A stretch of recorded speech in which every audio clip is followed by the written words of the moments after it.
دا د اختر څلورمه ده. سلیمان زما د سوات د سیمې یو ډېر زیږ بیګ پښتون دی او زه همیشه دا خبره کومه زه چې کله سویټس وړم هغه که سواتی کیک دی هغه که د دې ځای ځایي کیک دی یا نور کوم خواږه خوراکونه دي نو هغه د دې سړي نه وړم ځکه چې دی د معیار ډېر خیال ساتي د هایجین د پاکوالي ډېر زیات خیال ساتي او د ټولو ملګرو ته مې دا التجا ده چې دا د یو اوږدې مودې راسي هر هغه څوک چې هغه زمونږ لوکل کاروبار کوي ځایي کاروبار کوي او ښه کاروبار کوي پکار ده چې هغه انکریج کړو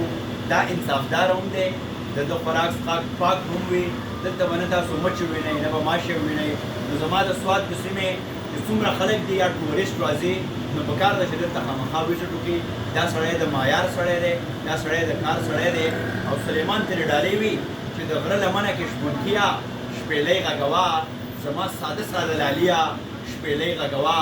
او ستا په شپېلۍ کې د ژوند راز دی